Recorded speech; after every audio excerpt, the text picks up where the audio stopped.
Inilah yang ditakutkan Mulyono setelah lengser, maka tak heran sejak 2 tahun lalu dia sibuk cari skoci penyelamat, mulai dari wacana 3 periode hingga perpanjangan masa jabatan yang gagal total, dan kemudian dengan cara culas merubah konstitusi berhasil mendudukan anaknya si Fufu Fafa ke kursi Wapres, yang justru menambah besar gelombang kemarahan rakyat. Namun apalah cur si Mulyono tidak pernah berpikir bahwa Tuhan tidak pernah tidur. Maka dibongkarlah kebusukan-kebusukannya, kelicikan-kelicikannya selama 1 dekade menjadi boneka oligarki. Salah satunya ia akan didudukan di kursi pesakitan menghadapi hakim-hakim yang dulu dijadikan salah satu alat untuk melakukan kezalimannya. Dengan semangat ini, kita pastikan tanggal 20 Oktober nanti, hak rakyat untuk mengadili rezim Jokowi. Kita dalam 1 dekade, anak bangsa dicerai-berai. Elemen bangsa terjebak dalam kotak-kotak politik rezim Jokowi. Tetapi hari ini kita buktikan dari semua elemen bangsa, tokoh-tokoh yang konsisten memperjuangkan gerakan keadilan berkumpul di sini. Ini adalah pesan yang kuat kepada istana bahwa dalam bernegara tidak boleh ada satu keluarga yang merasa superior. Jangan merasa paling hebat. Sudah usung anak, usung mantu, istrinya juga diduga terlibat skandal tambang. Ini rezim yang paling di seluruh pelosok Indonesia. Demo yang digelar oleh adik-adik mahasiswa dan rakyat isinya sangat jelas. Jokowi turun dari kekuasaan harus diadili. Forum ini dapat menyampaikan pesan-pesan moral secara tegas di seluruh channel media untuk mengatakan bahwa tanggal 20 Oktober rakyat bersatu mengadili Jokowi.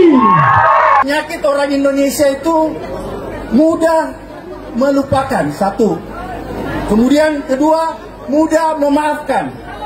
Oleh karena itu saya khawatir bahwa setelah tanggal 20 nanti ternyata kita semua yang ada di ruangan ini tiba-tiba lupa terhadap kejahatan yang dilakukan Jokowi. Jangan lupa ya. Oleh karena itu supaya kalian semua tidak lupa dan kita berkomitmen di ruangan ini, siapapun yang ada di ruangan ini, kita harus konsisten menyatakan bahwa setelah Jokowi berhenti tanggal 20, 2 hari atau 3 hari setelah itu, maka kita harus rame-rame datang ke KPK atau ke kepolisian mengingatkan aparat penegak hukum agar supaya segera melakukan penyelidikan terhadap keluarga Mulyono.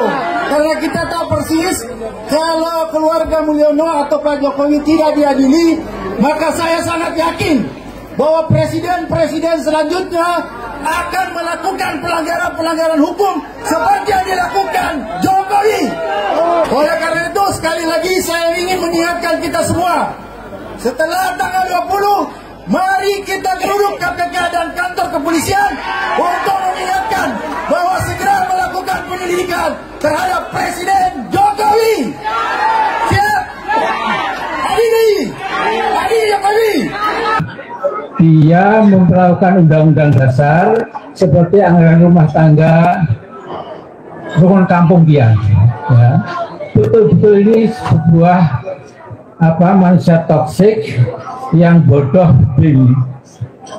tengil, ya, yang betul-betul menghina Undang-Undang Dasar 1945. Jangan lupa UUD itu dasarnya undang-undang, tapi oleh si Jokowi ini, ya, itu betul-betul menghina kita semua. Yang kedua, dia penampilannya seperti rakyat biasa, pelongo-pelongo, korar-korar, tapi dalam hatinya dia itu mengabdi kepada kepentingan korporat dan konglomerat pemilik modal. Saya berani menyimpulkan sesungguhnya dia telah menjadikan Indonesia sebagai negara subordinat negara Tiongkok gerakan itu. Ini sesuatu yang betul-betul memang menghina bangsa sendiri. 21 Oktober kita akan gerakan rakyat untuk menjebol si Gibran Ibu Kava itu yang benar kotor, serba pornografi, ya. Jadi manusia itu cuma debunya debu. Kalau kemelinti, kemeluntu, takabur seperti Mulyono itu insya Allah akan tenggelam. Dan yang penting kita harus seret dia ke penjara. Ya. Saya akan menceritakan soal filosofi Petruk jadi ratu atau Petruk jadi raja. Sebelum ada Bubu Bava, ini yang lebih penting. Wah, ini bibitnya Bubu Bava. Di zaman modern ini ada anak rakyat jelata dari Boyolali dimuliakan oleh demokrasi. Kemudian, tapi dia membunuh demokrasi, memperkosa konstitusi. Petruk terlanjur jadi raja. Dinobatkan 9 naga, digorong-gorong kemunafikan. Saat itu rembulan menutupi matahari, 8 menyelimuti mata hati.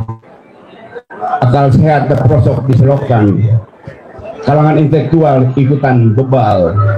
Petruk pun jadi berhala, dipuja demi jabatan dan kekayaan, melimpahkan dosa di mana-mana. Dinasti dibangun strategi ambisi. Para pangeran ingusan kian jumawa, dari atas tahta kepalsuan, lebar dosa di mana-mana. Hidupnya mewah, rakyatnya susah. Boneka kayu, hei boneka kayu, sembunyi di mana ia?